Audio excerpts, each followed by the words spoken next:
today's video, we are going to tackle about single sinawali.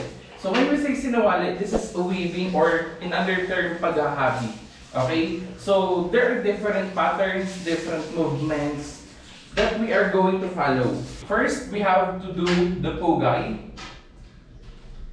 And then, ang gagawin po natin is forward stance. Okay? So yun na muna as of now. So forward stance right and forward stance left. For the feet movements, again, forward stance, forward. Okay, for the feet movements.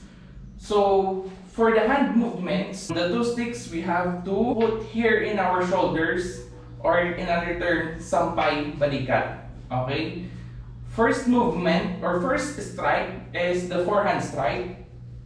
Okay? Strike to the temple of your opponent, strike number 1. Then strike number 2 from here, going here to your left shoulder, and then strike number 2 to your left knee of your opponent. Okay? Strike number 1, left temple of your opponent. Then from strike number 1, you have to put here in your left shoulder. Then strike number 2, strike to your left knee opponent. Okay? So again, strike 1, strike 2. Then going back. Then the other side or the left hand, strike 1, strike 2. Okay? Lahat ng strikes natin ay manggagaling sa likod. So ganito ang position ng sticks sa likod. Ganito ang position ng sticks sa likod. Then strike 1, strike 2. Okay? Para mas mapuwersa yung palo natin. So strike 1, strike 2. Then put it back. Strike 1, strike 2. Okay? So meron siyang pattern. 1, 2, 3, 4, 1, 2, 3, 4. Okay? So now, lagyan na natin ng feet movements. So, handa sa pagpupugay. Pugay. So, step number 1 or forward stance. Number 1, strike 1, strike 2. Then, balik. Okay? Bring back your right foot to the original position. After strike 1 and strike 2. Okay? After your right hand. Okay, again, strike 1, strike 2. Then put it back. Left naman, strike 1, strike 2. Balik, strike 1, strike 2. Balik, strike 1, strike 2. Okay? Common errors na ginagawa some of the students ay nagiging pasampal yung strikes. Let's say for example, ito yung sabi ko nga sa inyo sa klase natin ay ito yung pinaka blade ng Arnis. Ito yung magiging guide natin kung paano humawak ng Arnis. Let's say for example, humawak ka ng kutsilyo, so paano ka maghiwa ng sibuyas? So dapat yung knuckles mo ay dun yung magiging guide ng inyong stick. Yun yung magiging blade ng inyong stick. Okay? So, ganito yung tamang paghawak. So, pag palo mo ng strike 1, dapat, ang tama po niyan is yung naka-align po dapat yung stick dun sa knuckles mo. Okay? Hindi po pwedeng paganyan, paganyan. So, dapat, strike 1, strike 2. Okay?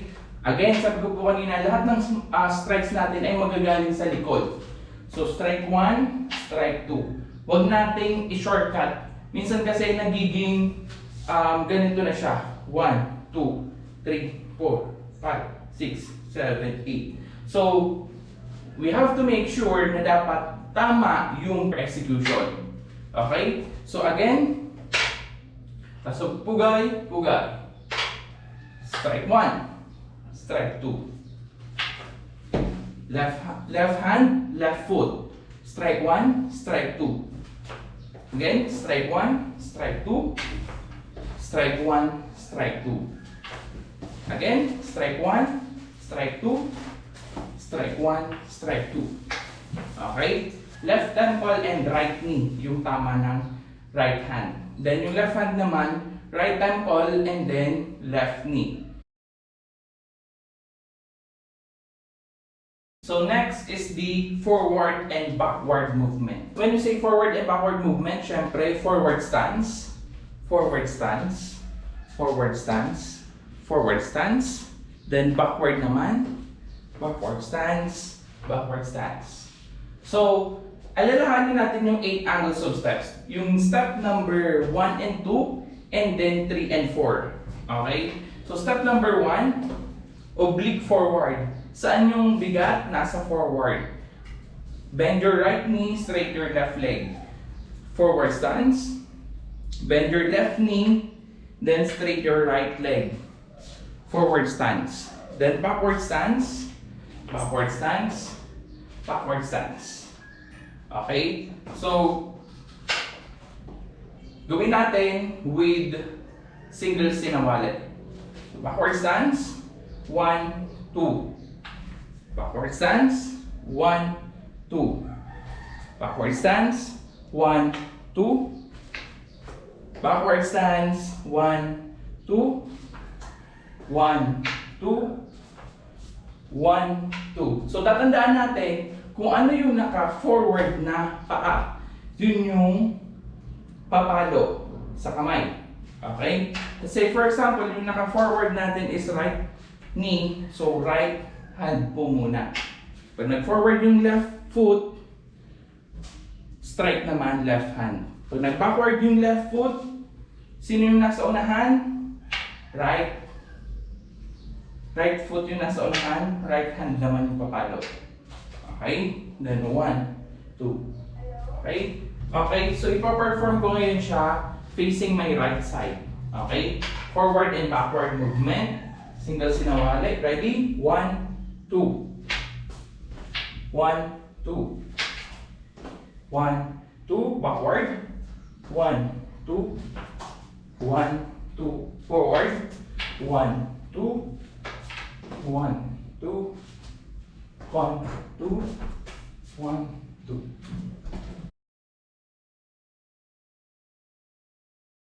Okay, so next movement po natin is counterclockwise rotation and clockwise rotation. Yung dalawang movement na yun is gagawin po natin. Okay, so paano yung movement na yun? From here, from the center, from the starting position, we have to cross your feet or your legs. Cross, cross, cross. Then, when we reach the original position, you have to counterclockwise rotation.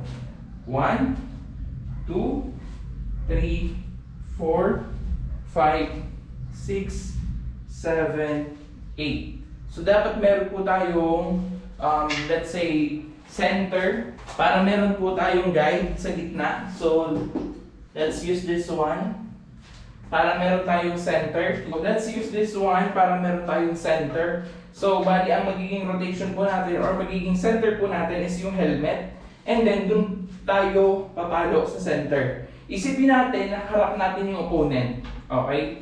Much better nga po na meron po kayong partner sa single sinawali para mas ma-appreciate nyo siya and ma-perform nyo ng maayos yung single sinawali. Okay? Let's start. Rotation. Ready? 1, 2, 3, 4, 5, 6, 7, 8, 1, 2, 1, 2, 2, 1, 2. So kung mapapansin ninyo, nakaharap lang ako lagi sa center.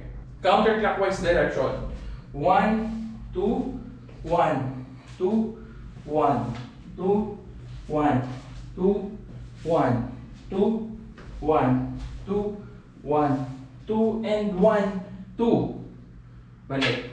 Okay? So, again, much better na meron po tayong center para yun yung magiging guide po natin para makaikot tayo clockwise and counterclockwise. Okay? So, let's perform now the single sinawali in 3 different directions. Let's go.